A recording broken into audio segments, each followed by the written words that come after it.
Advertise.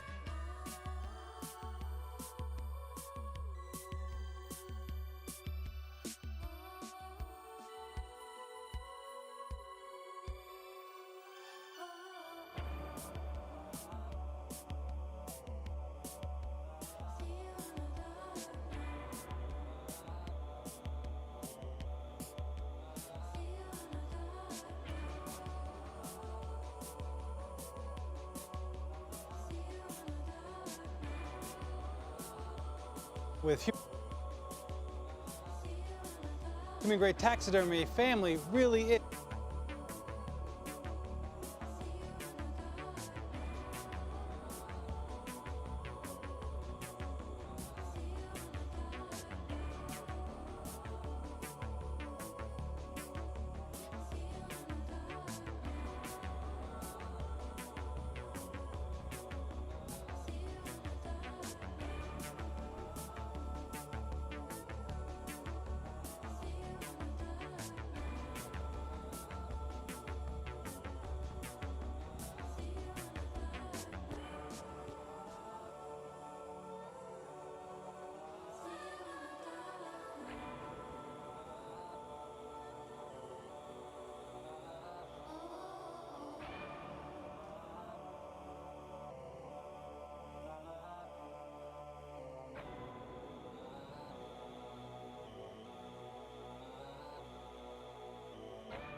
We live?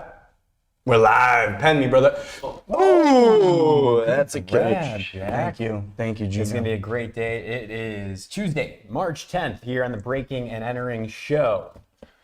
We've got a great show for you all today. We've got an in-person guest, Jack, we'll be talking to soon. A lot of great guests today. One in person, but Ad Age A-List came out yesterday, so this is going to be an Ad Age A-List award-heavy show. What do we got? Yep, we got really Aaron Starkman from the #1 ad agency in the world, Jack. He'll be joining us later today. Following that will be Greg Hahn, #2 ad agency, but really Dynasty Watch. Dynasty Watch. We'll get into it. We'll push him on that. And then we got another Brian Bonilla, senior reporter at Ad Age. Everyone always asks how these lists come together. Mm-hmm. You got 15,000 plus agencies, probably closer to 20,000 now. How do you decide who's the best of the best?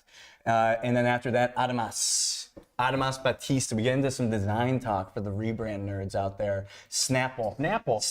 People love it. They still do the fun facts on the caps? I don't know. I haven't had a Snapple. We'll ask him. I'm gonna ask him. You can ask him live on the show.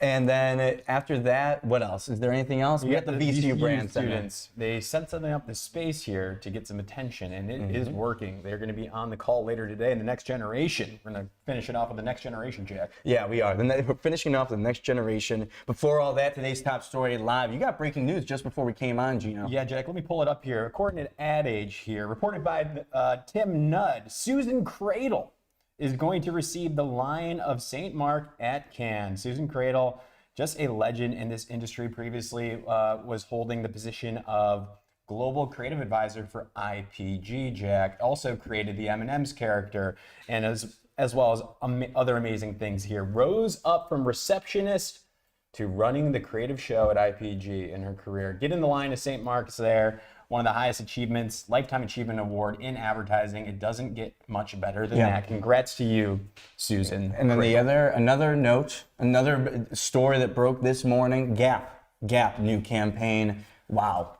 They've done it again. They're doing what do they call it? Fashiontainment? Fashiontainment, Geno. And this stuff gets me going because we saw it. I think the first thing that caught our eye was the Cat's Eye work. They got the dance group. It's well choreographed. It's a music video. Let's call it what it is. It's entertainment. People love it. And then after that, you follow it up, holiday season. You get this group of like micro influencer type people, characters, all in the choir, led by Sienna Spiro, an up and coming talent. She's incredible. She's got pipes. Tamika. What was that? You know that reference? No, I don't know that. Why you nice pipes, Tamika. Oh, what's that from? School of Rock. Sienna, great singer. And then most recently, we got, her name is, we'll get into it. We'll get into all of this. But her name is Young Miko, Puerto Rican artist. And they're talking about the Gap sweats. It's really good. Yeah, they had like 20 dancers in this spot here, showing off the sweats. And they hired a chief entertainment officer. And she's going to be getting the brand in culture, not reacting to culture, getting into culture. So focusing on music and gaming as well, Jack. So it's a good move by Gap, I think. Yeah, it's like Hollywood versus brand all kind of coming together. We've talked about this extensively if you've been following along. If you're a breaker, new nickname for the audience. Ooh, breakers. The breakers. The jawbreakers. Well, hey, listen, that's exciting. Gap, great campaign. Susan Cradle, congratulations, Lifetime Achievement Award. Let's get into the 2-minute drill, but we've got a very special guest joining us. Who do we got, Geno? We got Justin Bajan, co-founder of Familiar Creatures, a great independent ad agency based in Richmond, Virginia. Round of applause for Justin. Come on in. Well, come on. Here we go. He's got squeezed back here. Excuse me. Justin, thanks for coming in. Pretend like we haven't shaken hands yet. Yeah. I love when in Conan O'Brien, they always say like, we were talking backstage. Oh yeah. Where the more interesting discussion occurs. Yes. Yeah. Right. That the audience can't get in on. But let's get into the 2-minute drill, shall we? So these are the stories, biggest stories of the day. The 2-minute drill. Nicely done. I'm First looking at that one. camera. Oh, I thought you were going to pause for 2 minutes. All right. No. First one, hey, Kofi stepping down as CMO of DoorDash. Geno, initial reaction to that? Yeah, so this is a CMO at DoorDash. He's been there for about 7 years, stepping down in May 2026 here. I like this guy because he's a previous ad agency guy working at places like Wide and some other agencies too here. Really established dominance in the food delivery app system, ecosystem, getting 67% market share for DoorDash. So it's going to be a tough loss for them. See how they can recover from that. Justin, what do you think? I just think that that's an amazing run. 7 years for CMO today is kind of like breaking records. I think like the average tenure is like 33 months. So he well exceeded that. And if you read his LinkedIn post, it's like really emotional, and he has a great reason for why he's stepping down. So kudos to him for all that he was a part of. Like, that's some incredible work. Like DoorDash, all the ads, that was incredible in the Super Bowl, and the work that Martin did, before then. So Yeah, DoorDash has done incredible. I feel like recently they just hired Zaria. Zaria came over, she was leading social media at Duolingo. Now she's leading at DoorDash. I saw something that said their goal, they got to go viral every month. Every month. Every month they're going viral. So that's, it's ambitious, but also, I mean, shout out to Kofi, legend. Have you ever done anything for 7 years? Yeah, our business has been open for 7 years. That's what we call an alley-oop in the business. There we go. He's spending more time with his kids before they go off to college too. That's a nice thing. Yeah, it hits home. It hits home. It hits home. Did you go to college? I did, yeah, and I do have kids. You and So Kofi. Look at this. It's great. The Venn diagram just keeps filling up. Is the last thing though? You think about like at CMO being somewhere for 7 years. You kind of dream of that kind of partnership when you're an agency Absolutely. person, that you kind of have the same thing. Consistency. That consistency. We'll see what he's up to next. That is Kofi. That was the first topic. Next one, Geno. Yes, sir. All right, next one is CEO of Ford gifts the Pope Leo a custom Ford car, Jack, here. The Pope is from where, Jack? He's from Chicago. We are from the suburbs of Chicago, which is close enough. South side of Chicago, and he received a gift from Ford, the CEO himself. It's custom Ford. It's got the Chicago flag ingrained in the seats there. It's got the skyline on the dashboard. License plate. What does it say, Jack? I don't know, what does it say? The Pope.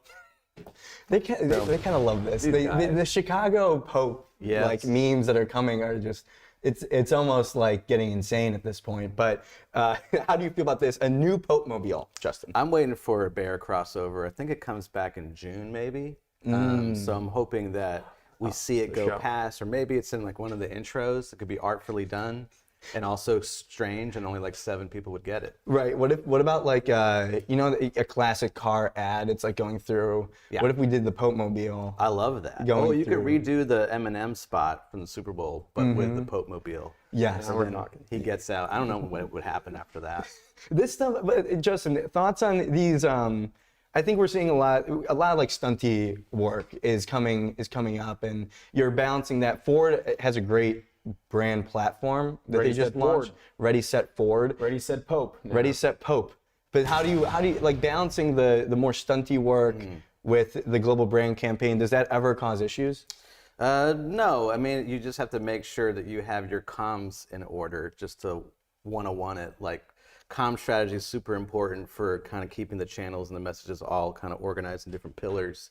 And so this must be in a pillar that's kind of building fandom and also reaching out to a different maybe fan base than they probably have ever spoken to. Ford. Yeah, like my grandmother who grew up in Yeah. Southside Chicago. Now she's probably He's a nice Pope. The only problem I had with this one was the choice of Aurelios. I'm not sure if the Pope is a fan of Aurelios. I would have gone with Giordano's, Lou Malnati's myself personally. Right. But if that's what he likes, Does that have a warming drawer in the new Explorer? There should. Warming drawer. Yeah. Yeah, that's a good For your ad. pizza. I like that. Next one, Scrubs, Billboard, the TV show. They're promoting it. Disney, Hulu, no stranger to stunty billboards lately. What was Geno. that last one? Percy Jackson? Did you see this? They did for Percy Jackson. They had like a literal waterfall coming out of a amazing. billboard in Hollywood to Amazing. promote it. So like they refused to do a normal billboard. Yeah, this one's got the characters from the show in a pill box, so you can see them. It's like transparent and all that. Obviously, Scrubs, medical show. What are your thoughts, Justin? I mean, just for, we're going to have some Brandcenter kids on later. Like, the name of the idea is sometimes 97% of the idea. And so if in the boards in your office it says pill board, well, people are like, well, I gotta know about that. I gotta talk about that. And then probably Brian Bonilla is going to write about this. Yeah, So the name of it already is like incredible and doing numbers for them, but the execution is awesome. I love it. I almost feel like that goes a long way with selling in the idea. Yes. Yep. Like you get executives to buy in, however you're doing it. It's a billboard. It's a billboard. Who can argue? And yeah, I think a billboard. Did you just try and do a Jerry Seinfeld? Did you just mog me? I wanted to hear you try it. I thought It's a billboard. I'm Seinfeld maxing right now. Are you Seinfeld you maxing? have to look. You got the. You're you got the Seinfeld collar maxing. on. That's I like that for you. But the Scrubs is back though. And I think these kind of TV shows the reboots are getting the moment. It's almost wild to me. Justin, would you ever have thought that like a show, not to date this situation, but like Scrubs came out 20 years ago pretty much, or hasn't been out since 20 years ago. I'm hoping they bring back Cheaters. That was a banger when you didn't have a lot of channels and Cheaters would come on like, UPN or something. I don't, maybe it's still on actually, but that was a banger. But the idea of a reboot, I can't imagine in the 2000s them rebooting like an 80s show. Oh, I know. It's wild. All right, next story. Geno. All right, Delta Media Review results here. The media review was it was reported to launch in October of 2025. It was previously with Omnicom's PhD. So Delta's media account belonged to Omnicom's PhD. We find out the results of the review here, and it's going to Omnicom. Boom. So they did a review. They're just shifting it now. Instead of PhD running the media account here, it's Omnicom Media. They're going to do the bespoke teams. Oh, we love Yes. this team. As long as they name it something, as long as they come up with a catchy name for the bespoke team, I love when It's they more do of that. a renew instead of a review. Yeah, It's a renew. It's a rebrand. But in addition to that, they won some extra stuff too. Delta Vacations media account previously handled by Publicis. So a little steal there. And also won Delta's co-branded partnerships here. So that's a lot of money that's going into the Omnicom's hands here. Yeah, it's a big one. It's a big one. Justin, any thoughts? What's your thoughts on the media side these days, especially? I mean, there's been a ton of consolidation there, obviously with the holding companies and then the omni-channel expertise that these big, huge media agencies have. That's what these giant clients are looking for. And so you got to flex in all the different channels. You can't just be like, we're really good at this one thing or this second thing. You got to do all the things. If you remember, they consolidated into WPP Media here. So it's a big test. Sorry, my bad. Into Omnicom Media. So it's a big test there that it's working out. We'll see what happens. And then American Airlines, anything on that, Geno? That's in review. Previously was WPP Media since 2015. We're going to keep a lookout for where they go. We got our eyes on it. But yeah, the media, especially for airlines, especially because it is so, it's all over. It's quite literally very big. The whole point is to be national. Yeah. So you gotta have a lot of coverage. So these media companies taking advantage of that. A big renew, as Justin said, for could be. Omnicom. Yeah. Big time. Yep. And then next one, Coca-Cola campaign. This one's fun. This one got our attention yesterday. Editor Ross really liked it. He brought our attention to it. He's playing it now. Nice job, Ross. He's doing well on the sticks over there. But We'll it's talk about Ross's dating life too towards the end of the episode. yeah. So this Geno WPP OpenX on this one. They got two lines.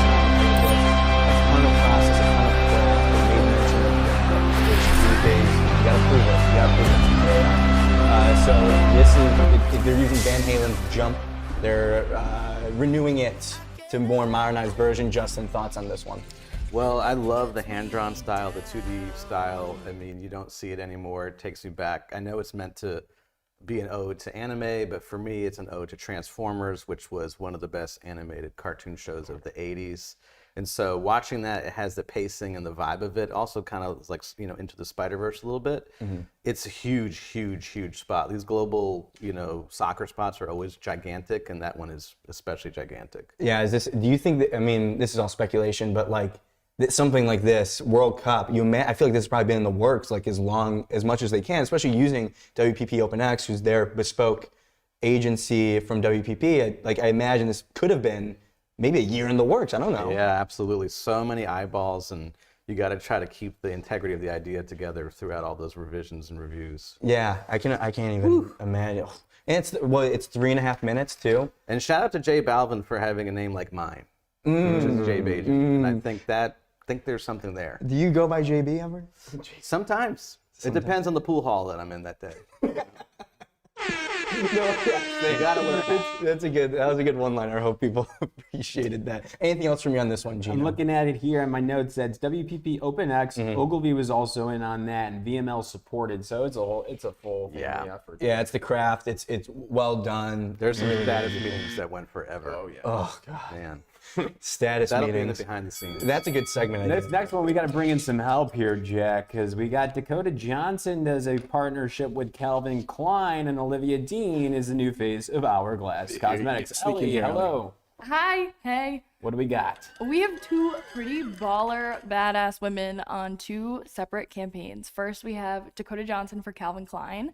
I think of Calvin Klein, you think back to the 80s and the 90s of like the classic Calvin Klein sexy campaigns. You got Mark Wahlberg, you got Kate Moss, that was an iconic one. But then me personally, I'm thinking, what's his name? Jeremy Allen White or like Bad Bunny. Yep. And Dakota Johnson is no exception. She's been in Hollywood since the 90s, but, really made a mark for herself with 50 Shades of Grey. Yeah. And, she's iconic. She's like Miss Bangs. She's killing it. She looks fabulous. She is Miss Bangs, Ellie. And then Olivia Dean and Hourglass. I'm a big Olivia Dean fan. Justin, are you a big Olivia Dean fan? Oh, everybody knows that about me. Yes. It's like Jimmy Dean is right under her, but she's the best Dean. So what do we got here, Ellie? Well, she just won the Grammy for Best New Artist, so she's having a total moment. She's an icon, and she is very naturally beautiful. I think that, that's fair to say. I think there's no argument there. And Hourglass Cosmetics is this very much like natural beauty enhancing sort of thing. They bring out your natural features. It's not like full beat situation. So I think the casting is perfect. It's a perfect mix of the two. The way she holds her iPhone, pay attention, guys, because it's a daredevil's way. Can you film it? Can you? Yeah, let's get a look at this. She's talking to someone in the thing, and she's holding it like. Oh wow. She's on the got like speaker? spider grip. And she can hold an iPhone at an angle that no one's ever seen before. She can do anything. So it's like, She can do no wrong. yeah, She gotta can do give no it up wrong. to her for that. That was I great. don't think Jimmy Dean could hold an iPhone that way. Is Jimmy Dean a real person? I thought it was just the brand. I think he was. Let's get a round of applause here for our guests here, Justin Bajan and Ellie McCarron. Justin, thank you for joining. A quick to end it. Okay. What did you think of your appearance there? Oh, I thought it was really good. I got some good points in. I left the blue cards at home, so I couldn't refer to those. Okay. So I had to go off the top of the dome. You did and great. I give myself a B+, maybe A-. Well, hey, I'll have to Justin, come back. Shout out Familiar Creatures. Congrats Thank on all you the so great much. work over there. You're judging the Effies. Yeah. Best of luck with your judging. Let us know how it goes. All right, I will. Thank you, Justin. You're welcome. Well, hey, listen, Justin's getting out of here. That was great. That was fantastic, in my opinion. I feel like whirlwind, Jack. a whirlwind. The live in studio, the production team crushed it. Ellie stepped in there. We had more people than you could imagine. All right, what do we got next? Well, listen, Geno, we kind of teed it up at the top of the hour. Ad Age A-List came out yesterday. It's the most sought after. Yes, and Brian's in here, I know that, but I want to just say that this is the list that's in the hearts and minds of every single ad agency leadership executive. It's at the top of the mind. People want to win it. My career when I was in advertising, Jack, was to solely get our agency on this damn list.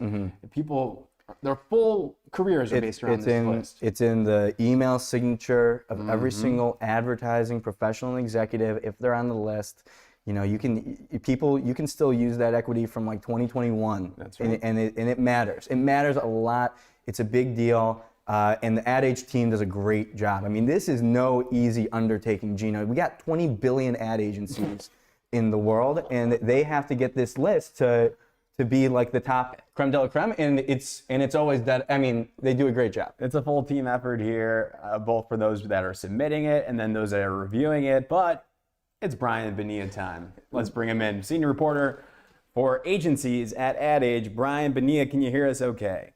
How's it going, guys? Can you hear me?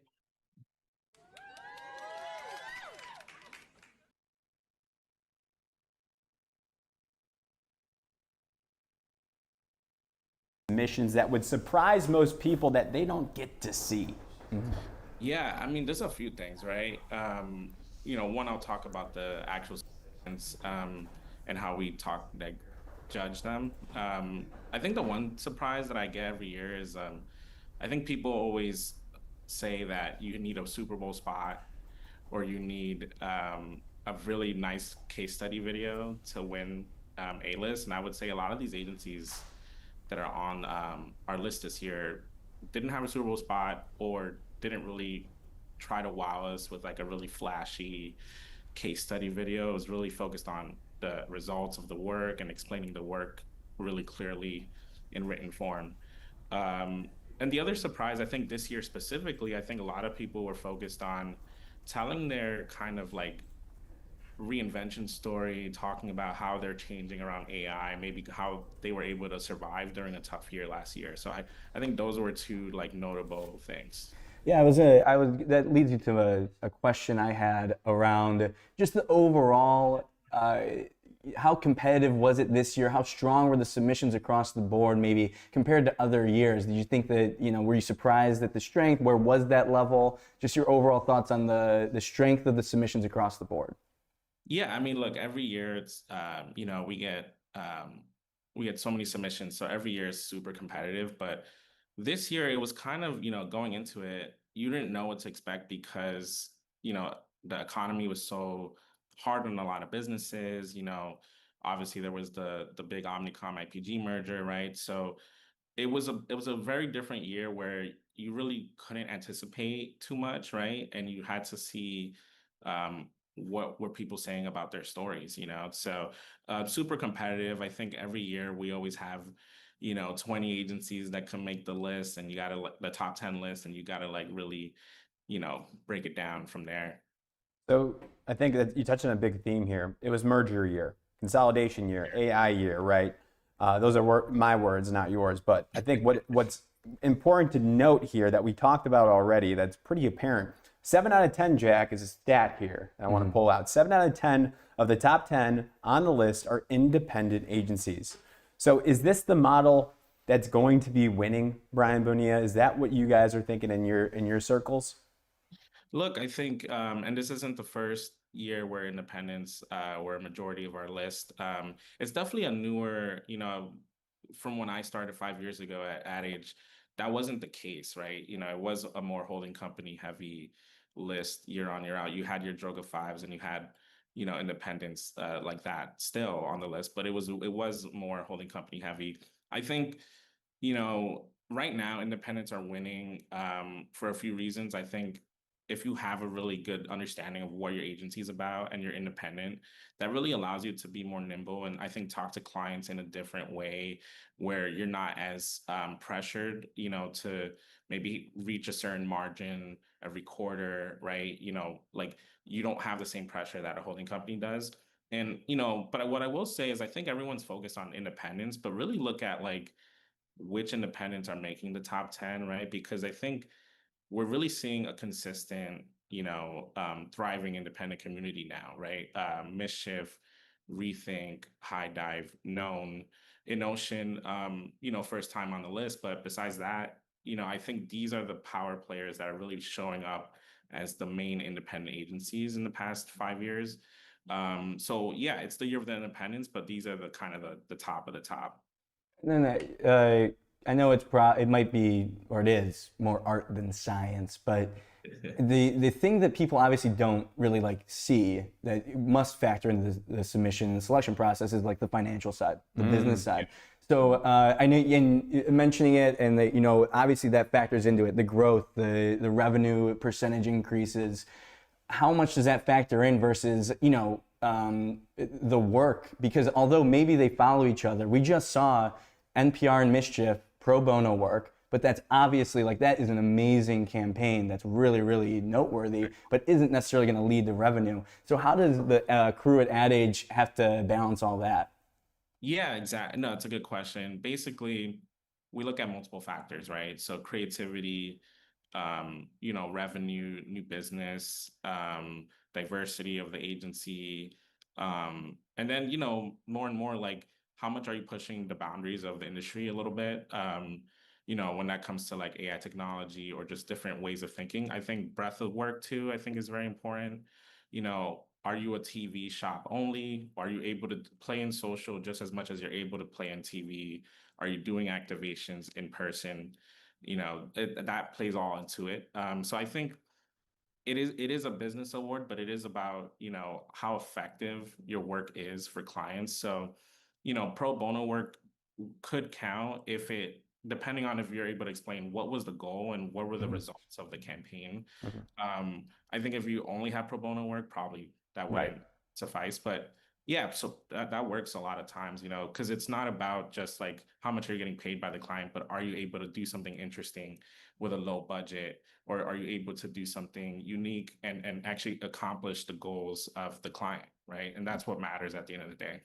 I want to understand this list a little bit better, and especially for our audience here. So it's very clear you have the top 10, 1 through 10, got that. You have the standouts that are under that there. I'm trying to understand what we call them in our office the superlatives. So like the creative agency of the year, or the whatever the other like independent network of the year. Did you have a superlative in high school? I'm most school spirit. Oh, nice. Did you? I was most school spirit. Actually, I swear to God. Jack went to the private school. I went to the public school, the same hometown. Both ones most school spirit. Brian, your superlative?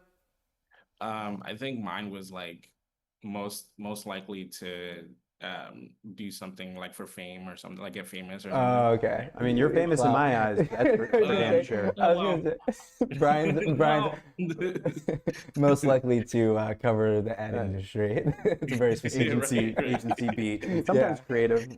Brian's like, this is weirdly specific, but also makes it. Okay, sorry. So just help me understand the differences between those like buckets.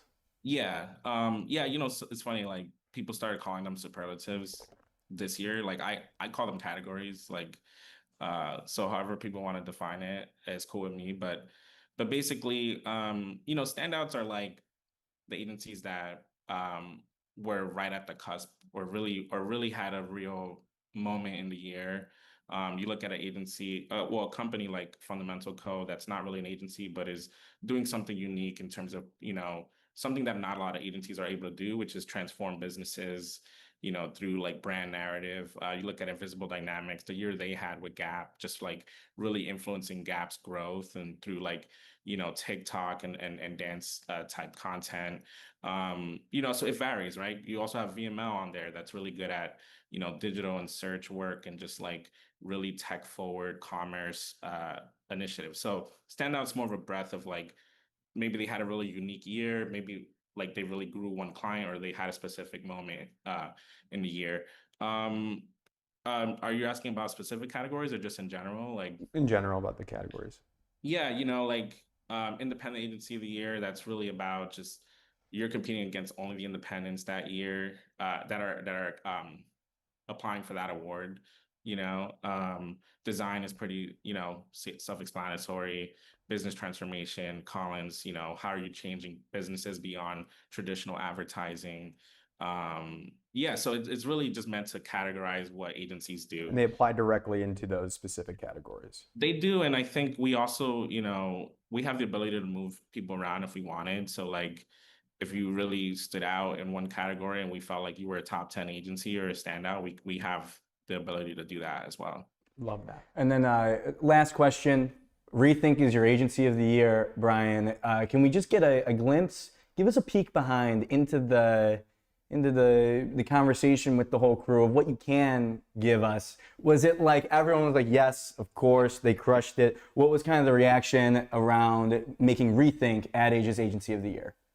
Yeah, I mean, Rethink,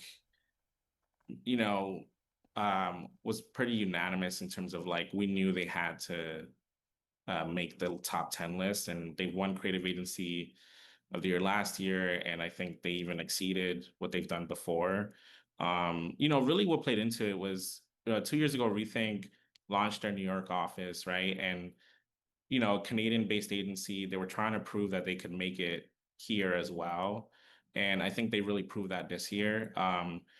Just doing the type of work that Gen Z likes, that people on social like, that just like really clear work that I think is something that not every agency can do, right? Like they're able to make a smoothie out of ketchup and then also get Walton Goggins to make a fake porno video, right? Like they're just doing things, but it's all in the like process of effectiveness, right? Like it's all effective work and they're really creatively disciplined. And I think that really stood out in Rethink submission this year and their work, this year. Yeah, I think that's my big takeaway really is it clearly, obviously, Ad Age, you can get a feel for the effectiveness of the work. So it's kind of like a nice peek behind the curtain of like Rethink, the work that they do, while it sometimes is like wild and crazy, clearly it's actually effective if they're winning Agency of the Year, which is cool to see. The work needs the work, Jack. The work needs the work, Geno. It needs the work. And Brian Bonilla, great work to you and your team at Ad Age for a amazing list that I'm sure everybody's excited about. You evaded the question. Most feedback that you got personally via text and what people were upset about, but that's all the time that we have for Brian Bonilla. Can I shout one thing out? Yes. We will go more in depth on our process on our Insider Pod on Friday, so please feel free to check that out. And we could do that feedback question anytime. Geno. All right, I'm not afraid. I'm gonna submit a question. Friday, check it out, Insider Podcast on Ad Age on Friday for more on it. Brian, thank you so much for joining. Thanks so much, guys. Oh, wow. That's exciting. A little peek behind the curtain. I read between the lines there, Yeah, you're doing a great job, Jack. You did a great job too, Geno. Yes, sir. All right, I think we can get into it now. The global CCO for the #1 agency on the A-list is here with us today. Ladies and gentlemen, it is Aaron Starkman. We can skip the teleprompter here. Let's get Let's get it, man. Let's get Aaron Starkman.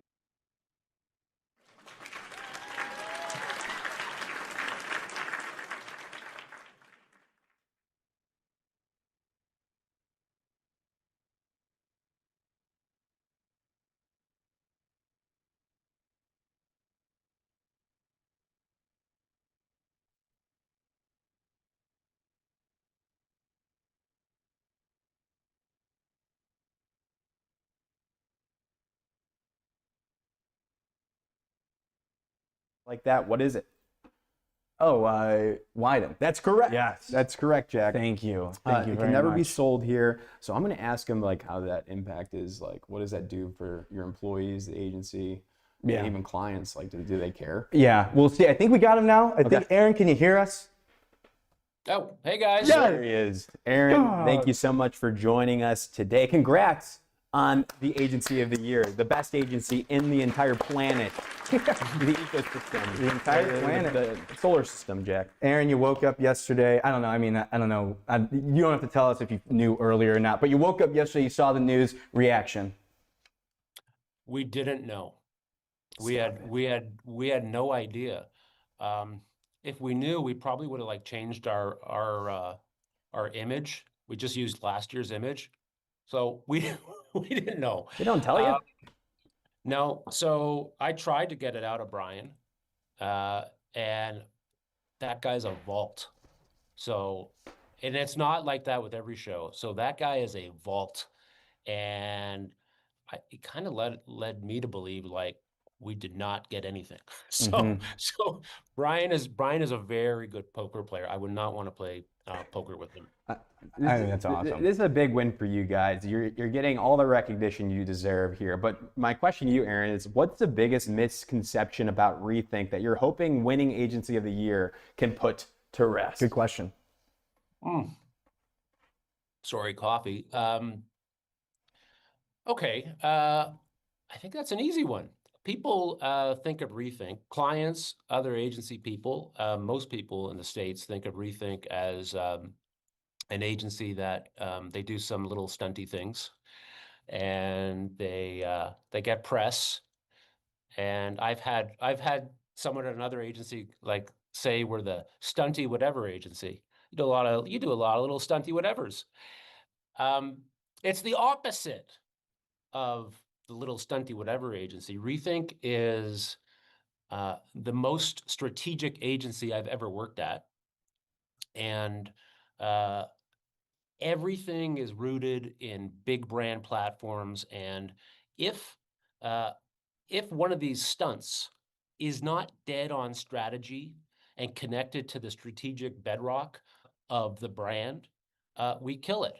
But as part of big brand platforms that go on for years and years and years, there's a role for timeliness, there's a role for relevancy, and we are religious about strategy and being dead on platform every single time.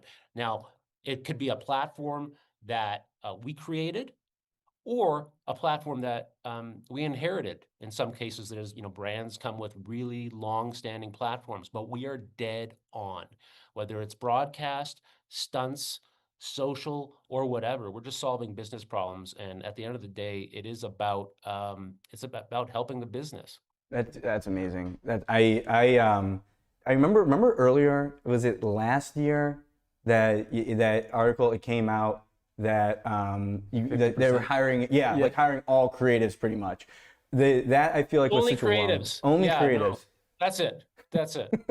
But talk about that. Like it's amazing to see. It's still so early, of course, and it's such a quick turnaround. So between that coming out and now, but just this influx of creativity, how does that impact the culture of the agency and lead to this kind of work? And how do you balance the fact that you just got all these creatives running around? We don't have, it's not what you think.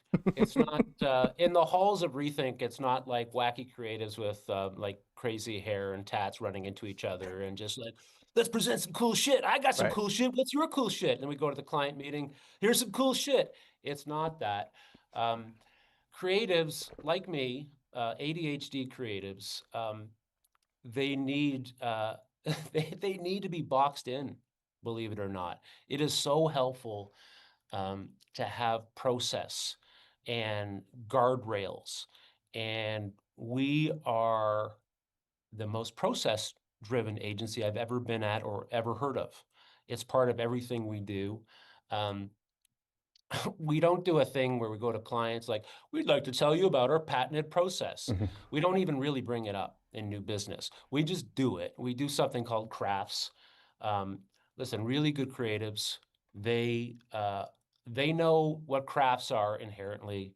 Our friends at Mischief, Greg and Bianca, they do crafts inherently. But like our CFO knows crafts. Andrew, our CFO, who is on the same mission of we'll drive revenue with creative shit. But he knows, as a CFO and accounting, they know too. They know that, crafts, clear, relevant, achievable, fresh, true, shareable. This is what we follow. We follow it religiously. Every creative director cites this when they give feedback. Hey guys, it's not really the T of true. We don't think Coors Light can actually own this. Another beer can do it. So we kill it. So it has to pass crafts every time. And we keep talking about it and talking about it. All of our leaders talk about it. Leaders are repeaters. And it is not bullshit. It is something we just do. Yeah. Something we live. And we don't need to talk about it. I don't want to do an infomercial, but it is our secret sauce, honestly. Well, it's clearly worked. It's clearly worked. And I think he mentioned Coors. Should we? Yeah. Is it time? It's time. Okay, it is time. Aaron, we did Yep. some digging. We reached out to one of your friends, Sophia Colucci, the CMO of Molson Coors here, and sent her a quick message, and she got back right away because she was so excited about this. She has a question for you specifically that we promised we would air on this show. What are we calling this? This is the Colucci question. Colucci question alert. Colucci Corner. You want to do Colucci Colucci Corner. Corner? You need grabs. Colucci Corner. Colucci Corner. She has a photo that she sent in that I would like to pull up, if we can, please, to our team here. So the question that she is bringing up, and you can't see it. You can't see it, Aaron, but it's a picture of you. You're wearing a cowboy hat here, and the color is TBD. Yeah, I think you guys are in Golden, Colorado at this, if you recall this year. So you're wearing a hat here, and the question is that hat really cream or bright white? Yeah, so I went to the mall and got that hat, a mall in Denver. and we hung out with the Coors family. And I went to the wrong store. I didn't go to the store that David Coors recommended. And we had a function, a gala. And I showed up with that white hat, and you guys are too young to remember this, but he said, David Coors said, "You look like Boss Hogg from the Dukes of Hazzard." Only Boss Hogg wears a white hat. So I don't know. I don't know. You're a hat guy, though. You're a big hat guy, especially you got the lettuce going out the back. Very Canadian of you, I feel like, Aaron. Yeah. I got the hockey hair, and yeah, Bills hats. Bills hats normally not cowboy hats. Right. I'm comfortable in my Bills wear. Well, that was the Colucci corner. Thank you, Sophia Colucci. Colucci corner. Yeah. And that just shows great relationships in this business can get you some damn awards. You know, Aaron Starkman. Aaron, before we let you go, anything else you want to get out there? Any words of wisdom? How do you win Agency of the Year? What's the secret sauce? I do think it's everyone singing on the same song sheet. And I mentioned our CFO, Andrew, knowing crafts. Everyone knows crafts. Creatives talk to planners like far too much, but we wouldn't have it any other way. And I think I'll just leave you guys with, you know what? Sean, you're going to love this. I'm going to give my partner, Sean, a shout out. Go for it. Not planned, but so Sean has built a thriving strategic offering at Rethink.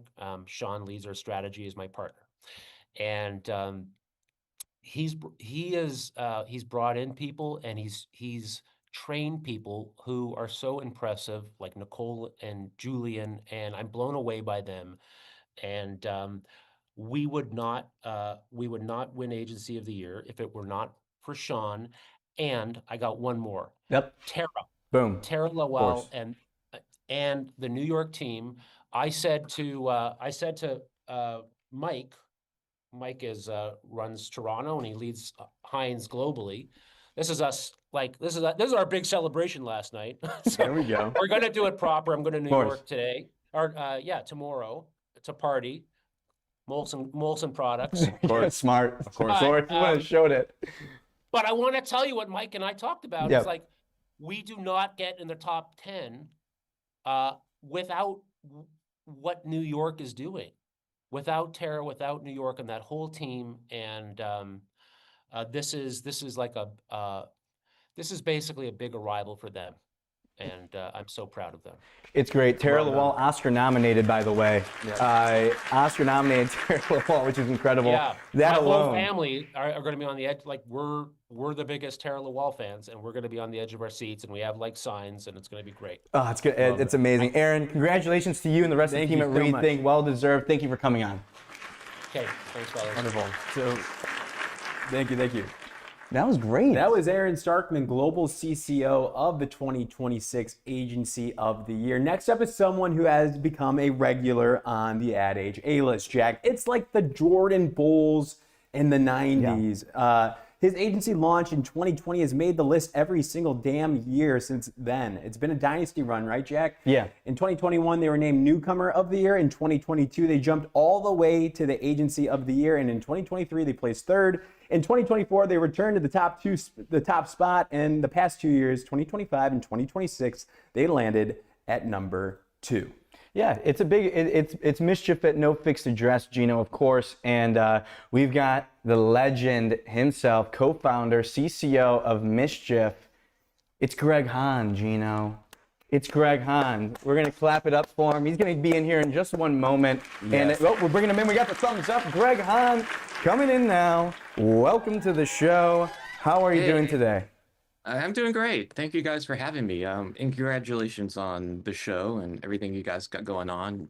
You're super busy. It's hard to keep up with everything, but you guys are on a roll, so congrats. Thank you so much. Not like the roll that you all are on. Yes, they've been busy, Jack. In 2025, they won 16 new brands like Capri Sun, Verizon, Hotels, JCPenney, and without pitching, Mr. Greg Hahn. How do you do that? How do you win all these accounts without pitching? Yeah, first of all, again, I do want to say congrats to Aaron and Rethink. Those guys much deserve, and they're friends of, friends of Mischief, as we like to say. And congrats one more time for those guys. And back to your question, how do we win without pitching? There's a lot that goes into that, and I think it's one because we have really great, smart new business people for one thing, but also an ethos that clients buy into. I don't know who said this, but I love it. It's he said like a strong brand allows you to play capitalism on easy mode. That's kind of been our guiding principles. Like we've created Mischief as a brand, so people know what we're all about. They come to us for what we do. They know what our standards are, and that kind of client is kind of self-filtering. If and they kind of know like we don't need to see 1,000 agencies if we like what you do. We like how you think. So we often start off with like, let's not pitch. I understand you guys want to run a big formal pitch, but let's start with the conversation and see what we're like, around the table. See if we gel that way, and if we see eye to eye on a lot of things, then formality of a pitch feels like a waste of time.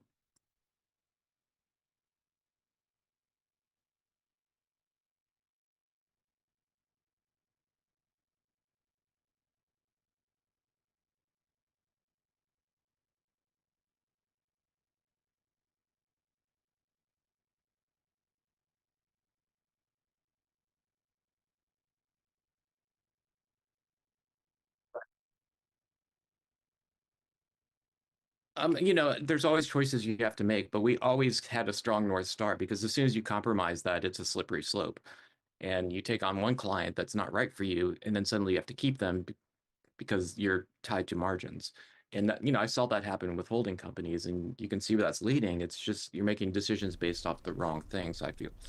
So as tempting as that is, you have to have a long-term view, and it's just worked out for us that we don't shop for brands or don't shop for what's exciting. We make our decision based on the people and who we think we can create great stuff with and trust as partners and really get excited about working with. And I might have jumped the gun with that. We went in pretty deep there with the client question, Jack. I hope you forgive me on that. Do we want to back it up and talk about I these guys want to go. I mean, that's what this 20 minutes is for. Yeah, it's heavy stuff. Did you just apologize? I want to apologize to everybody. That was a heavy question to start things up, but I know Greg can handle it. He's a There's no professional. warm up here, is there? There's no warm. I was going to say, you since 2020, you've been on the A list every single year, top 3 spot or higher for the past 5 years here. Number 2, back-to-back years. I mean, how do you keep the agency sharp, not losing that edge and becoming complacent because they are so acclaimed within the industry? Oh, it only puts more pressure on you, to be honest with you. Every year you start from zero. And, I think as long as we keep doing what we're doing, and which is like we focus on 3 things. I think I said this to Brian, was, we focus on impact as the main thing, but three kinds of impact, and that's on our client's business. Obviously, that you're not in business unless you're making a huge difference for your client. And then, an impact on culture, which somewhat related is like out there in the real world, are people talking about what you do? Is it getting noticed? Because if you're not doing that, you're probably not doing the first one. And then, it is important to us to make an impact on the industry because we care about it. And we want to show that there is a better way to do this, or at least a different way to do this. And, hopefully it will inspire others to kind of find their way. Mm-hmm. And I guess I am curious about your thoughts on the Mischief way, if you will, that you're describing. Like, is it possible for a holding company owned creative agency to like be able to find this path? Do you think that there's a way there, or do you think it is really inherently something that really only an indie agency could pull off because of the bureaucratic strings that have to be This pulled? is a great question, Jack, because Greg worked in the holding company ecosystem for quite some time. It was very successful within that system as well. So I'm excited to hear what he says. I guess I was until I wasn't. Mm-hmm. Yeah. And COVID came along and changed the rules of success, I suppose. Well, I mean, I think it depends on, there's so many different structures that independent agencies can enter the relationship with now, which wasn't always the case. So I think if you set yourself up right, the question is always like, who do you answer to? And at Mischief and most independent agencies, we don't answer to anybody but ourselves. We have no debt, no shareholders other than, the independent people that own this. So there isn't any other motives. I do know in a holding company, as it's set up, your client is the stock market. And as soon as you do anything that jeopardizes that, you're going to have to run into some frictions and make some hard decisions. So I think as long as you hold to that structure, it's going to be really difficult. Whereas at Mischief, we're able to make long-term decisions based on, the long-term growth and strategy of us and what we feel right and what feels right for our people. And that's, I think honestly, that's what drew me to No Fixed Address, is because they are very people first, and that's the kind of company I wanted to build. Yeah. And I'm curious about the type of work that you guys are accepting on. There's like this, I guess there's an option. There's like two routes to go, and when you're creating advertising today, it's like big strategic platform ideas that we talked about with Aaron Starkman and also with you all at Mischief here. And then there's like the content factory approach of like just nonstop churning social content and just getting stuff out there, many deliverables there. That seems to be two main options in today's day and age. First off, do you agree with that? And then why do you lean more on the platform ideas at Mischief? I don't think they're different. I mean, I think it's all one option. And again, like we try to build for like what's the agency of the future, the current, not the past. And the agency of the future is all of those things. You have to be built to move fast and iterate and jump on trends. But in the long run, that's a lot easier if you have a strong brand platform to do. So you're not reinventing every time something comes along and goes, does this fit? Do we have a right to talk about this? It's like, here's your brand platform. Everything you do should be built off of that and tie back to it. Otherwise, you shouldn't be engaged in it. So I think first step one is understand the strategy, understand what you're trying to say.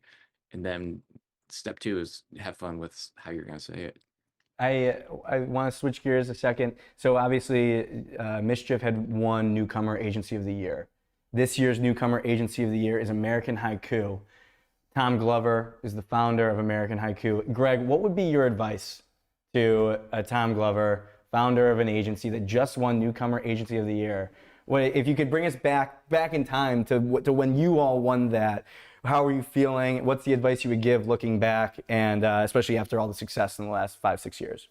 Well, something they were doing got them there, right? Don't ever lose that. Anybody's starting an agency, I would say ask why you're starting an agency. What hole are you trying to fill? What's your mission? What purpose do you serve?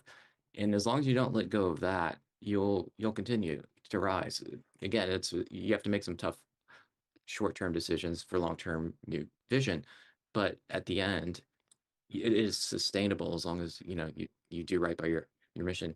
We always say like principles over process, because the process will change, things will change, and we're not big process driven, but we do know our principles and we state them, and they're there for everybody to see, because if the world doesn't see them, then they're just fodder and not a promise or something to live up to. Well, Greg, congrats to you all in Mischief here. You guys had a great year. You're eyeing down that #1 spot, I know it. And anything you can share with us coming out of Mischief anytime soon? Oh gosh, you guys are looking for the scoop. Yep. We do have some fun stuff for Rula, which is the mental health care brand, and that's launching soon. It's hard for me to know what I'm supposed to talk about or not, but I do know. Ollie's freaking out right now. You're sweating by the keyboard right now. Can I get an Ollie cam? Where's the Ollie cam? Oliver is the head of communications. We're good. I know we are launching in the next couple of weeks some work for hotels.com, which we are currently doing a lot of work for, and they're great. And I'm really looking forward to that stuff coming out, and the Rule stuff, and a couple new brands breaking. So always something. Keep your eyes out. We are always something. Always. Before you leave, Greg, I want you to know Geno has been very adamant about this, and you don't have to really respond because it's gonna, this is kind of a big time glaze. But he said it's already locked up. Mischief, Ad Age Agency of the Decade. The last agency of the decade was who, Geno? That would be Droga 5, and I believe the decade before that was Crispin. Yeah, so Geno just said it. Geno said it. I just want you to know in case you hadn't seen that. You guys can shut down shop and you'll still win it, I believe. That's right. No. Like that's the biggest pressure you can put on us. I think what we do is just like focus on the now and. You got this, Greg. Agency of the decade. That's right. Well, that's why he said that's why Geno said it. From your mouth to Brian's ears. I will say, I put out on LinkedIn this morning that I was gonna be on the show, and I asked for some questions, and I got one. So thanks for your interest, everybody. But I feel like if she asked me a question, I should probably answer it because she did do the one. And let's do that real quick, and then you guys get back to your show. Yep. What was This is it? from, yeah. This is from Taylor McMickey. I hope I'm pronouncing that right. Great last name. Her question was, any advice on student portfolio work that makes the most impact when trying to get in the front door? Good question. I get that question a lot. I would say the one thing is make sure your personality shines through. So even if the about you is the most interesting thing in your book because you're a student and you don't have real work, I would start there. Make your about you page really, really shine and break through. And again, for anybody, I would say the first thing you put on your site has to be really great because I'm not going to go to the second thing. I just assume the first one is your favorite. So I go there, and if it's not awesome, sorry, I just, we get a lot of books. It's hard to go through everything. So that would be my advice. I love that. So like the first, like make sure if you're like spend more time on the first thing rather than getting like a volume. You're saying the That's all. top left one, Volume Greg? doesn't help. I just want to know how you think, and I can learn that through a couple pieces. And also like focus on how you're solving the problem, not just like fun executions. So that's a lot of advice, actually. So. And so Greg, that was a little bit of an insight. You look at where do your eyes go when you get a portfolio?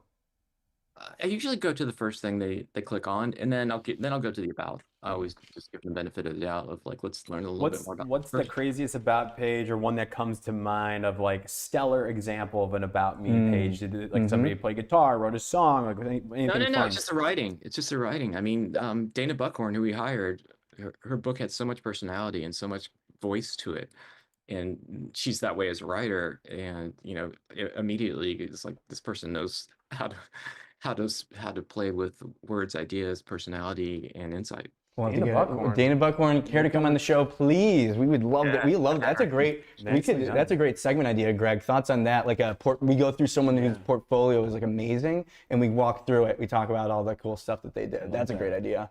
I like that. Yes, trademark. Yeah, that's great. Well, appreciate it, Greg. Thank you so much for the time. Congratulations to you and the rest of the agency. Not only this year, but the sustained success. We'll be on the lookout for the new work coming out very soon. Thank you, Greg. Thank you. Thank you. Boom. Nicely done. I like that. He did a little. I like when he just kind of he took over. I like that. He took over, and it was a great question and a great answer. Rarely do you get that kind of insight from one of the biggest names in advertising.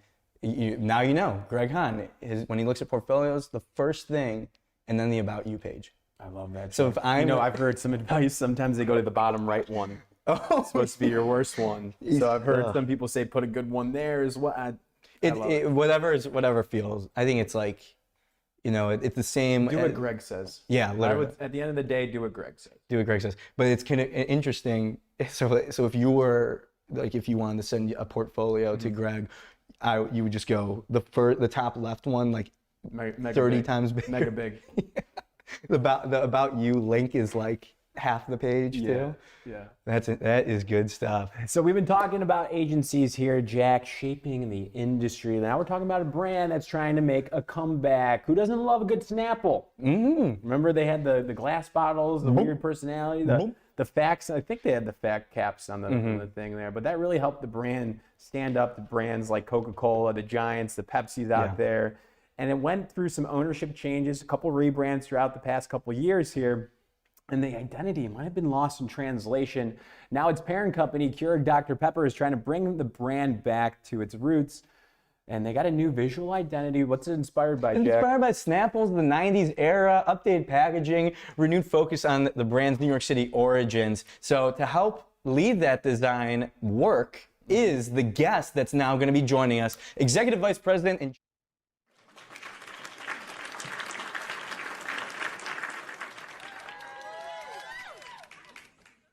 Thank you. I'm really good. Thank you so much. I'm so excited to be joining you guys. I'm excited too. We aren't as, I wouldn't say well versed. We're not well versed in anything, but certainly less well versed in like this heavy design and branding. So we might ask a bunch of dumb questions, but nobody better that I would rather have kind of guide us through this.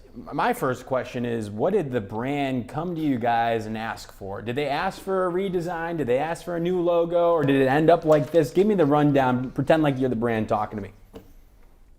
I think most brands they come with they come with a problem, and our design team at Deutsch is focused on solutions, design solutions for clients. And I think a rebrand like this, which is by the way super exciting, we really listen to what are the pain points and how we can affect with design and make change that helps improve the packaging and the design overall. I love it. And I feel like I saw this, correct me if I'm wrong, but did Snapple do like a little bodega New York City activation recently, like popping up? Did I get that right, Adhemas? Yes, we did. We did like there was the first time actually the new logo came out. It was last year. We did a bodega in New York City celebrating the city with five different packaging designs for different bottles. With the glass bottle actually, and then back then last year. So Yeah, very yeah, it's cool. What's the New York City influence to Snapple? Is there a relationship there? Yeah, it first came out in New York, so there is roots in that city, and I think there is a lot of cultural relevance in the city, and that's why we chose to start the campaign there and make the bodega. There's this vibe that we want to bring into the overall brand and this sort of comeback, and I think New York, it was the perfect place to start. I have a question. As a passive, viewer of the design world and branding, the rebrand, especially from a design standpoint, has never been under more scrutiny these days. It's a lot of pressure. It is a lot. It feels like there is a lot of discourse every single time something happens, and a lot of times the accusations when it goes poorly is the brand's tone deaf. What the hell is this? This is terrible. How do you avoid that, Adhemas? And also, that sounds terrible. It's inevitable. Obviously, people have different views, and I think we welcome all of them. It's really like every time I work on a rebrand, I think we consider that we're gonna get some hate. Obviously, I think that's part of the game. But I think what we do to kind of minimize these things is the process itself, right? Like how we rebrand that. So we take in consideration a lot of factors. We did a lot of testing. We made over 20 design directions, which is not just like one design direction for one bottle, but we also like we tried different flavors. We tested with new AI tools, so we can see like the AI sort of like mimicking heat map, like eye tracking, and then we tested some more with like things kind of like to see about the stoppability, shoppability, things like that led us to a design that like you start taking that data and meshing together with emotion. So it's like bringing those things together to kind of like evolve the packaging on each stage. So it's a long journey, but I think the results are very, very good. There's one thing that you mentioned that I have no idea about, but I'm so interested to ask about. You mentioned eye tracking. Ooh, what are we doing here? Are you like the package design, like taking into account eye tracking, and what does that all mean? Yes, so we take in consideration how if you are like 6 foot from the shelf, right? Like, and like if the customer will notice that bottle, if we'll notice between that sea of drinks, if they'll notice our packaging, if it's what are the first things they're gonna see? Like they're gonna see the logo first, they're gonna see the flavor cue first. What is the combination that it's almost like math, a little bit of science, to make that result. So like from 6 foot distance, can you see our product? Then is that something that you will pick that up? So like all these things are taken consideration into the design of the packaging. So What do you see It's first? it's Jeff? fantastic. What do you see first? I'm looking at the design right now. By the way, I'm seeing the fruit. I'm seeing it for the peach. I'm seeing the fruit, and Yeah, then that's what I my was- eye drifts up to the Snapple logo. You start down low here? I started down low, and then I went up the Snapple, and then I came across the peach tea, the flavor. Interesting. I started top. I go from top to bottom. So I saw the liquid, the actual like Oh, yeah, the yeah. clear bottle on Got this it. photo here. Yeah. And then I And saw that's- that brand, the name Snapple. Mm-hmm. What do you think this about is that? actually great. This is actually great because we definitely wanted people to see the liquid as well.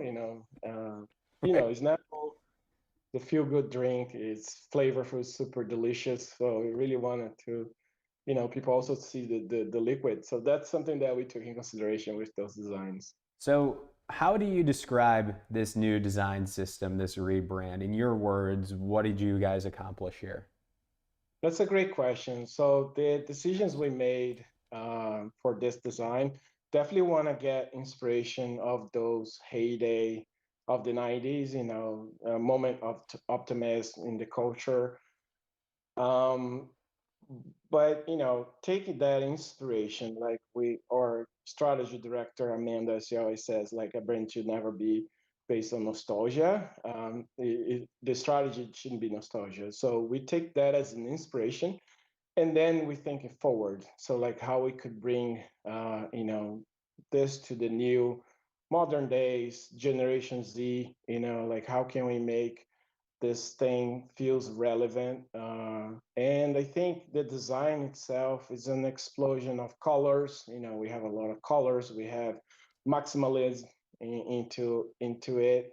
We have, all the super, it's inspired also by the flavors of it, of flavors of the product. It's super delicious, super flavorful. So we wanted to feel that way, that burst of fruit.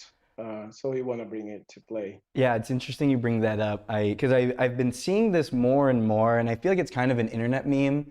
Like a lot of brand logos for a long time were very minimalist, and they kind of, in the 90s, it's very defined by like what you're describing, like explosion, like all the different shapes and colors, like that stuff. And then for a long time, it felt like there was a move towards minimalist logos.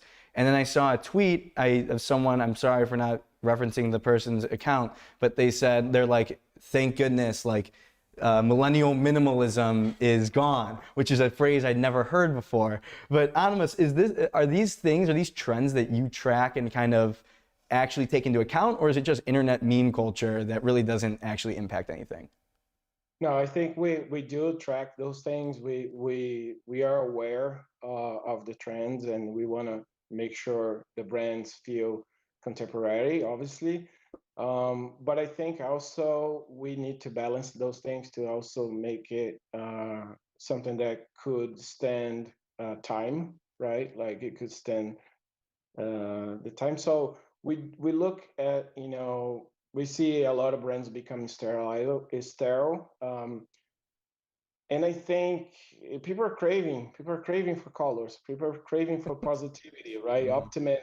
Like I think people are craving for, that moment of just let me take a break. Let's just have like a sip of deliciousness. You know what I mean? Like, so I think it's time that we bring back personality. And I think that was something that we really wanted to bring on this identity is how we can, play homage to the heritage, but at the same time, like give it a spin, give it Gen Z flavor to it.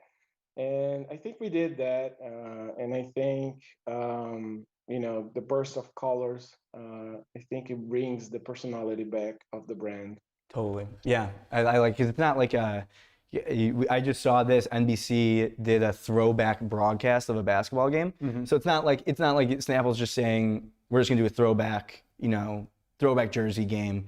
It's more like it is an homage to the past, and it's just bringing back kind of the feelings that were successful back then. So that was my 2 cents. If anyone cares. I care, Jack. You did great. You did great. You know what? I'm gonna get you a Snapple later. People What just flavor muted. do you like? Everyone just muted. I like peach. You want the Adhemas' favorite Snapple flavor? Kiwi strawberry. Kiwi strawberry. I like the Snapple apple. Snapple apple. Snapple app is good too.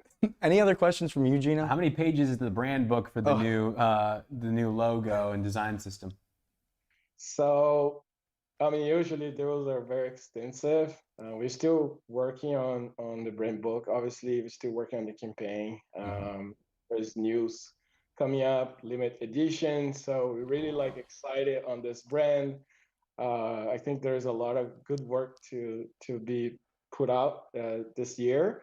And, you know, just to tease up a little bit. Limited edition, Jack. Is there a celebrity partnership of some sort? Come on. Think about the 90s and think Come about who was really good in the 90s. You know, I need to like act as Adhemas' PR representative. saying. Adhemas, don't feel like you have to respond at this moment.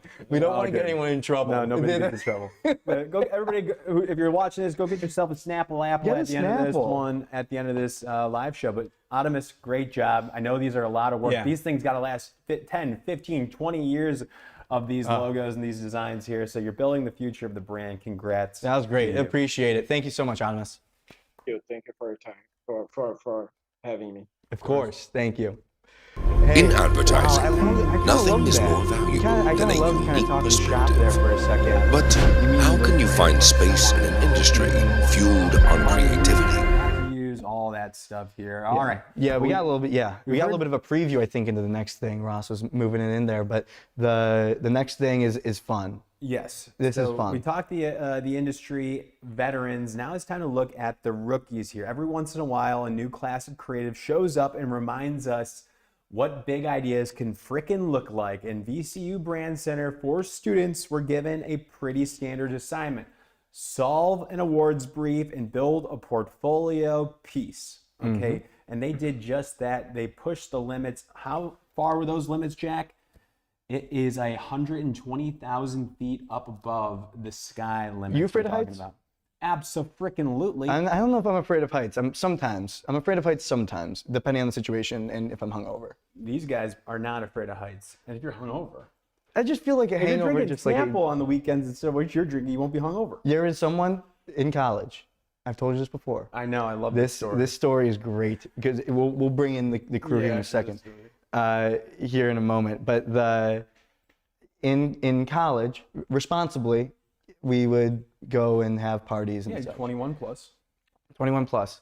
There's someone in a crew that I was with that wasn't into drinking, which is totally fine. That I have no issue with. But what might be considered kind of a crazy move, That might be.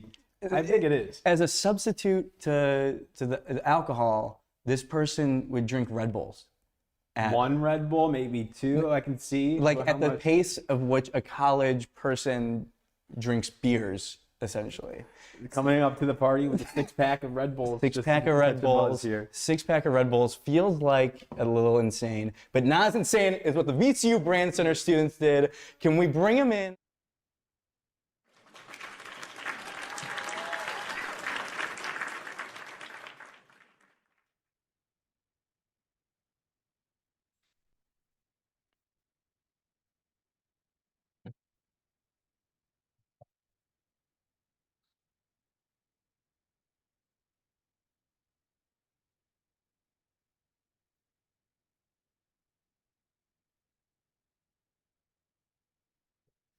Yeah, we basically got briefed on doing some type of awards project, and we realized, hey, we just weren't having fun on the basic brief, so we just wanted to expand it a little bit. So we went to our professor and we were like, hey, what if we went to space? And he was like, how are you going to do that? So we built a whole weather balloon and yeah, basically hoped and prayed that it would get to 120,000 feet and put an ad on it. Did you watch? I love the movie Apollo 13. How much the research aspect is you kind of had to act like astronauts there for a second. Was there anything that led up to it, some educational other than just watching Apollo 13? Yeah, we did a lot of research. I think we all kind of became aerospace engineers for a little bit. A lot of internet researching, but yeah, just a lot of prep. It's awesome. I mean, it's a crazy idea. It's a crazy idea. I'm curious about the FAA regulations. Ooh, airspace. Yeah. How did you guys get those So- approvals? Yeah, that's a good question. Thank you, Jay. Yeah, so we had to drive pretty far out. Obviously, you can't just launch a weather balloon in Richmond. So we drove out to Rocky Mount, Virginia, where the airspace is like, I think it's a Class G, so we could launch this weather course. balloon here without hitting a plane. So you found the space, and let's talk about the order of operations. Was it idea, and then you guys were like, oh shit, we gotta figure this out, or was it like, is this something we can even do, and then you like kind of committed to the idea?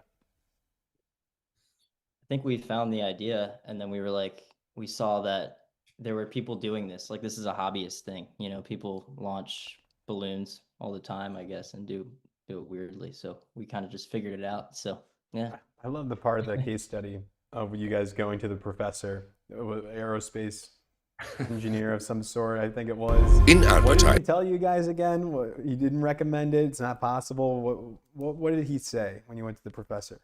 Yeah, Look at we this had guy. a 50 chance to get it off the ground and a 10% chance to get it back. So Defying the odds. That guy looks like the most aerospace engineer guy I've ever seen in my entire life. Can we look at this guy? You guys can't see him, but the audience can see it. I mean, look at this guy. What's his name? What percent chance? Frank Gullah. Professor Gola. Professor Gola. Anytime he's welcome to come on the show. Yeah. And then, sorry, repeat He's the a great percentage. guy. Great guy. He seems great. What are the percentage chances again? 50% chance that we'd get it off the ground, 10% chance that we'd get it back. 10%. And you launched up. What did you launch up there again? It was an ad of some sort. What did it say on there? Yeah, so it was a self-promotional ad. It said, we heard ad agencies value unique perspectives. How's this? And just a picture of us. How's this? How's this? And you sent some letters out as well, I believe, as a follow-up to some agencies. Which ones did you guys send some follow-ups to? So we're still in the process of writing those sweet handwritten letters and sending them out. But I'm sending a few. I think the ones I'm thinking of right now are Mother and Mischief, Wyden and Kennedy. I'm going Wyden and Mother, Uncommon. Yeah. I'm actually a first year, so I'm looking for internships right now. So, so I think I'm still, I might, keep those as like a relic for when I graduate, and then, draw a little intrigue and kind of make them more rare. So, you'll have to wait and see where I send those next year, I would say. yeah. And then I'm going to probably send one to Wyden in arts and letters too. Geno just nudged me and said, offer him an internship. Offer him a damn internship. Either way, I feel like NASA, what if NASA catches wind of this? Would that be something that would interest you all? If they need copywriters, sure. Yeah. Because, listen, one of the great pieces of copy, I feel like, is one small step for man, one giant leap for mankind. There you go. There's if they something need there. more help, I guess they know who to call. Yeah. Hey, I want to ask about just what's it like to be a student right now? You're trying to get a job in advertising. It's well documented how difficult it is.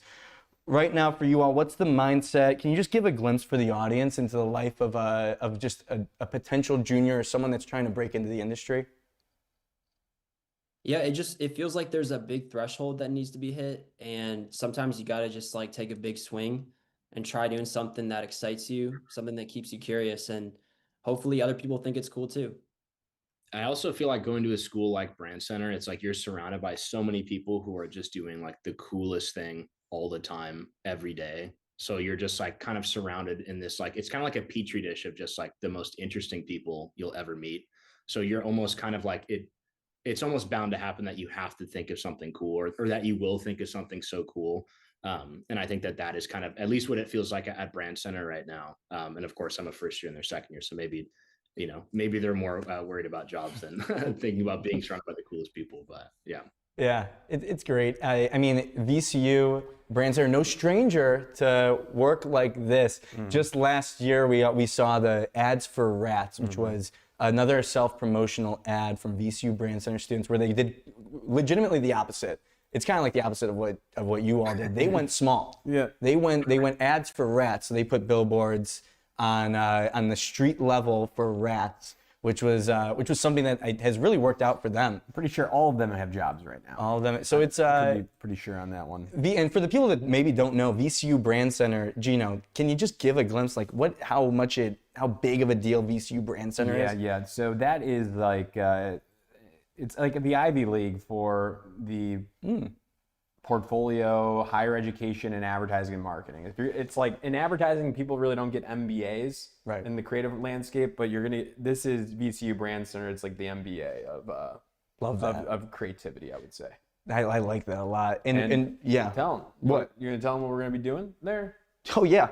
So Geno and I are actually speaking at the commencement ceremony for VCU this year. Breaking news. So we will be hanging out with you guys, hitting the bars after. We're gonna send something up. Let's use that balloon. Let's get that balloon going. Oh, did you get the balloon back? Unfortunately, it popped. Do you know how? At the high altitude. If it stayed intact, we would never would have gotten it back. Wait, but didn't you guys how did you guys get it out of the tree?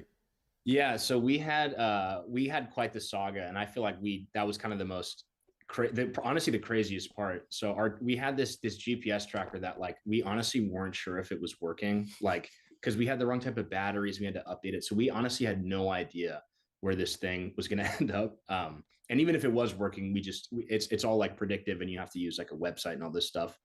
So it was just like giving us wackadoo readings for like 4 hours, and we were like driving to where we thought it was going to end up, and it ended up being like it was in Ivor, Virginia, which is about like an hour and a half south of Richmond. And it landed in this dude's tree. And he was pretty much like, he was so nice and so helpful. And like, we just drove to his house at like 9 p.m. And this guy was like the Bruce Wayne of Virginia. Like he had this like expansive manor with like pastures to raise cows and like so much land. And like, he was able to drive us like 50 feet from our last GPS ping, like along the tree line, and like gave us a spotlight. We went out there and like obviously saw it was in like the tallest tree on his property somehow, like despite being near all these meadows and pastures and whatnot.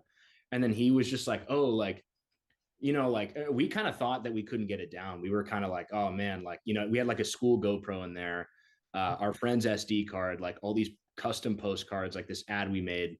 We didn't even know if it was filming the whole time. So we were just like kind of not sure what to do. And he was like, oh, like I could see if my grandson could just like shoot it out of the tree. Of course. So, and we weren't really in love with the idea of somebody firing a shotgun at Brandcenter property, but we kind of figured that we would have to pay for the GoPro if we didn't do that. So I think we cared more about the footage. Yeah, totally. More so than the GoPro. Yeah, totally. But that kid, he was a damn good shot, like really, really good shot. Did not hit the box at all. We weren't able to knock it down that night, but it literally flew down like the next day. And it was actually our birthday. Me and we had the same birthday. So it was like the best birthday present ever. And then it was filming the entire time, filmed the guy like driving it back home, filmed it getting shot at, filmed us finding it. It was a dream come true. And the owner of that farm, Greg Hahn. Mischief. Unbelievable. That's the story. You guys can use that. That could be the story, the way to tie it home. That's wild. I mean, just incredible stuff here. The fact that you had the idea, you went through to execute it, and it worked out. You're going to get a lot of press. You're going to get a lot of coverage, and a lot of people looking for you to hire you all. So congrats. My favorite part, I think the most impressive part of the story, is the professor not getting pissed when the students came to them and was like, we don't really want to do the brief. We want to do something cooler. My word's not yours. Yeah. My word's not yours, but it's a good school. That's why it's a great school. I hype it up. Well, thank you all for joining. Incredible. Go check out the work. It's everywhere. It's on LinkedIn. Go follow their LinkedIn page, and incredible stuff. Thank you all for joining. Thank you so much. Yeah, thanks for having us. Oh, that is what it's all about, Geno. That's a good one. Have you ever seen October Sky? No. October Sky, young Jake Gyllenhaal. Ooh. Same story. He builds a rocket. Oh, really? To get an ad job. To get an ad job. No, he doesn't. Well, who else we got? We got any more guests? No, that's all the guests that we have. What a day in advertising. What a day. A lot of live guests. People maybe a little peek behind the curtain. That was the first time where we had everyone actually live. How did we do? We've done some pre-recorded interviews. How did we do it? I feel like it went really well. A shout out to the production staff. Before we wrap things up, we absolutely want to ask about Ellie. Ellie's Ellie pointing at has herself. something to say. Ellie has something to say. We have, wait, is this working? Can you hear me? Methinks. Okay. We have a question in the chat. It says, who, a person, do you each admire most in this business and why? Who do you admire most? I've got a good, off the dome, I'm going with Jamie Robinson. That's a good one. Jamie Robinson to me is, in the best way possible, unapologetically herself. She's like, I think she would say that she's also like insane, crazy, high energy. And but it's gotten her so far. She's the co-founder of Joan Creative, a great advertising agency. And to me, that is like something that I admire, is someone who won't sacrifice their personality and themselves to maybe fit into a crowd or whatever. So for me, Jamie Robinson, absolute legend. Also judged the Crowbar Awards, which is the student award competition that we do. So she's making time for that. She cares about the industry and she cares about being herself. Shout out Jamie. It's a great answer, Jack. This one's, it's a tough question here. I can't do two. No, I can't do two. Okay. I'm gonna go with Rob Schwartz, who is our mentor, was the CEO of TBWA, but also was on the podcast early on. Fun fact, during the pandemic, before I did the first episode of Breaking Entering as a podcast, I would listen to his Disruptor series podcast and like the Prairie Path, walking on my own pandemic walks. So I was hearing his voice and I finally got him on the show and stayed in touch with him for these years. And he was a big reason why we went full time. He saw the value in what we were doing, saw the potential in us, and said, go, do this thing. You got it. And mentor, friend of the program to this day. And he's really the ad industry's coach. Yeah. So you should hit him up if you need coaching as well. Rob Schwartz, legend. Jamie Robinson, also a legend. I imagine they know each other, right? Oh, for sure. Oh, for sure. For sure. And that was a great question. Ellie, way to be on that. Way to get on that with the chat. Well done. Well done. Shout out to the whole production team. Ross on the sticks here. We got Quincy here in the studio as well. JR, they're doing a great job. It's a lot. This live stream stuff. A lot goes into this. A lot goes into this. And sometimes the lines between personal and business mesh, Geno. It's family, Jack. It's family here. And last week, people have been following along. They've been asking about it. I've been getting multiple DMs, multiple texts about Ross's dating life. What happened to Ross? What was he doing? Ross was on a date. He broke the news a couple weeks ago. And then last week we found out a second date was occurring this past weekend at the Met. I'll leave it there. Well, Ross. hold on. We have Ross on the line. Hello. Oh, there he is, Ross. You know, I'm starting to think this whole love thing might not be for me. It's been really difficult lately. Don't laugh. That's all I gotta say at this time. Well, Ross, it's okay. You can open up if you want. Yeah, can we talk about it more? It didn't work out. Is that what you're saying? Yes, it's true. It's okay. It's okay, Ross. You know, there's. Until next time. Jack, comfort him. This is one of those things as... You're no stranger to this scenario. Ross, I've been here quite literally 1,000 times. Give it a week. Let yourself feel these emotions. That's what I'll say. You let your algorithm also drive. I feel like the algorithm knows when these situations happen. Get scrolling. Get on the TikTok. Yep. Can you let me know your Raya code?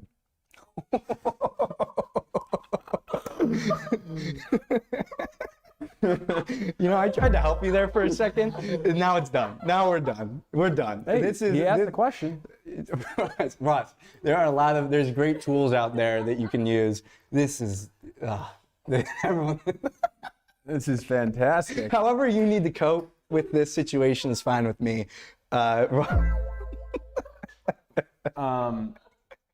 What, you need a code for Raya? You can't just get an account? You can't just make referral? You have to pay for the Rayas, right? I heard that. I heard that. All right. Was the situation. All right, buddy. Any other content updates?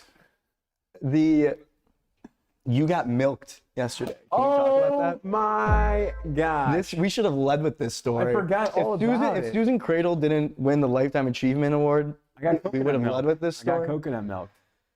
I couldn't believe it. Ross, enough with the sound effects. Do you wanna explain it? Yeah. At around 7:30 p.m. Eastern time, I'm walking north on Broadway and leisurely walk. I was actually on the phone with Jack Farrow. I butt dialed him and then he called me back. So I was like, all right, let's do this. And I was on the phone and walking up Broadway, and I got my nice leather jacket on. I got my black jeans on. I'm like, I'm feeling good. It's the nicest day that I know about from this year. And I'm walking north, and out of nowhere, I feel a splash all across my back and drenched. Yeah. Drenched. And I see a lady run in front of me, and she's got a Vita Coco. This is not a sponsored ad read here. The smoking gun, if you will. A Vita Coco, and she's running away.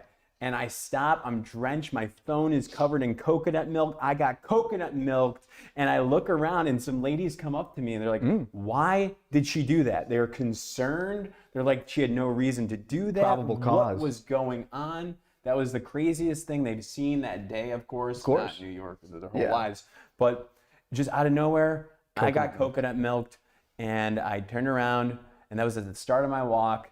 I went back, I cleaned up, and I went back out on my walk. I didn't let that ruin my night. You can't let the coconut milker ruin, because if you stay in the rest of the night, the coconut milker wins. Can we ID this perp or what? I want to get manhunt. You know, I couldn't get an ID, but I want to manhunt. I was just so confused. So I wasn't even angry right away. I got angrier later on, but like right away I was just so What do you confused. even do? I was literally, Would they I was run, like, did they Jack run away? Farrow, I gotta go. That's who I was on the phone with. Yeah. I was like, hey, I gotta go. I just got coconut milk. You just got, and everyone, he's like, say no more. He's like, oh, I've heard about that in New York. Vita Coco. That store is brought to you by Vita Coco. That's a Coca-Cola product. So it's crazy to me that this happened to you. That's, it's sticky, right? And yeah, it's sticky. I called my mom. She was like out to dinner. She's like, I don't care. No. I was like, can least you anybody? can't I called change you. it. You're eating dinner. You didn't answer. No. I don't answer my phone. I need to talk about this stuff. I mean, I was gonna say something really profound there for a second. Oh, no. Where'd you go out to dinner? Virginia's. The burger at Virginia's is fantastic. I sat by myself. It was awesome. Ellie, have you ever been there? Because it sounds like you have been. I have been there. That burger is so good. That's near where I live. Did they put a knife in it? Upon request. Oh, I did not request. The fries are so good. fries I feel are- like the fries are almost better than the burger. They're both very, very good. Yeah. That looks good. It looks good. Yeah, there's the burger. Wow. There's the burger. That's what I was doing while Geno was getting milked on Broadway in front of people. Just brutal. Just brutal. Geno got milked. All right. Anything else? Anything else, Geno, before we wrap up? Everybody just, reach out to Roch, make sure he's all good here. But when will we see them next, Jack? We will What should see they you do? all live tomorrow, 11 a.m. Eastern. We are back. Another stacked guest list live, 11 a.m. Eastern tomorrow. LinkedIn, X, YouTube. Subscribe to the YouTube. Don't miss a thing. Thank you all for tuning in. Congratulations on another wonderful day.